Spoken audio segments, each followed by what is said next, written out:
Hello everybody. In this video, I want to take a look at Chapter 5, Question 23. If a reaction produces 1.506 kilojoules of heat, which is trapped in 30 grams of water initially at 26.5 degrees Celsius in a calorimeter like that in figure 5.12, what is the resulting temperature of the water? So if we picture this, we're going to have a calorimeter that is open to the air. Inside of it, we're going to have 30.0 grams of water. There's going to be a reaction that occurs inside of it,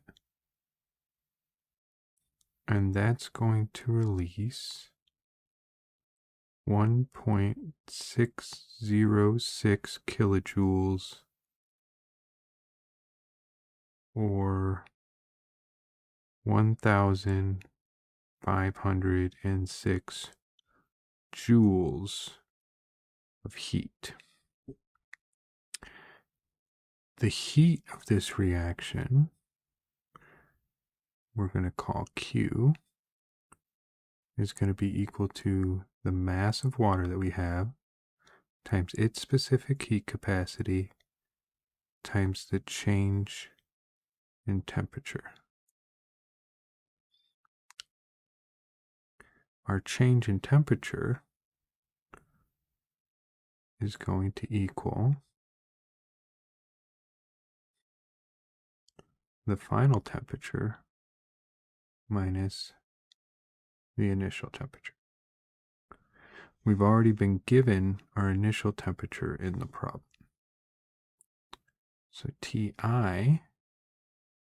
is going to equal 26.5 degrees Celsius.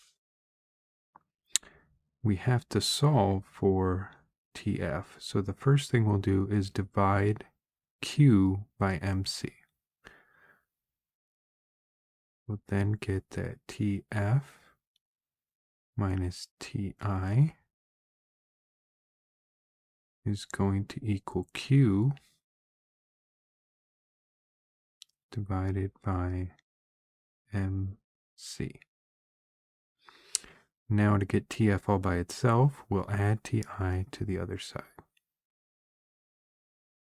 And we get that Tf is equal to Q divided by MC plus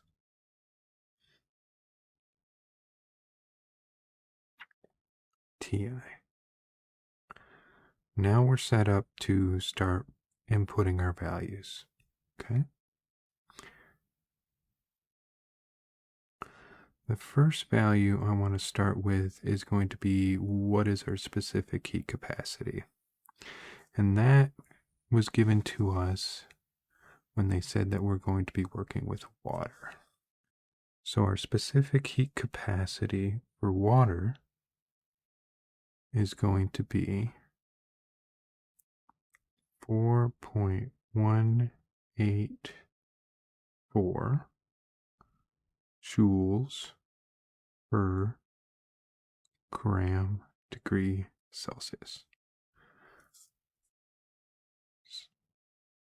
This is a value that is specific to water and will always be the same whenever you're working with water.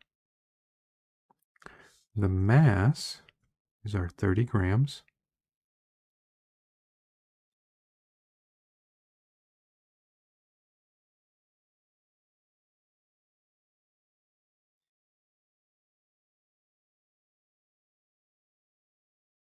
Q, we need to match up with our units here. So we want Q in joules.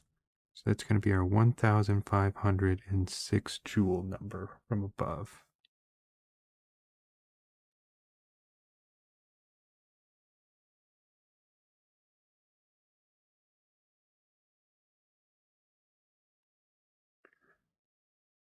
The initial temperature is 26.5 degrees Celsius.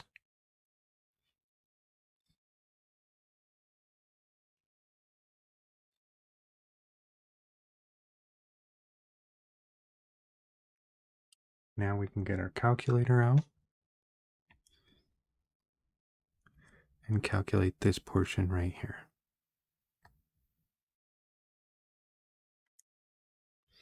We're going to have 1506 divided by 30 times 4.184, and we get 11.998, so on and so forth.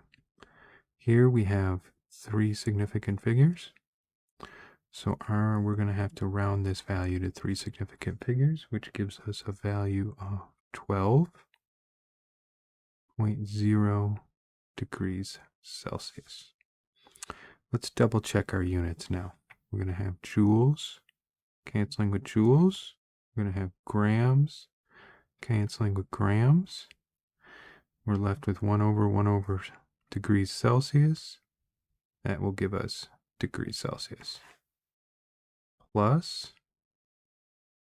the initial temperature, 26.5 degrees Celsius. We add those together and we get our final value, 38.5 degrees Celsius.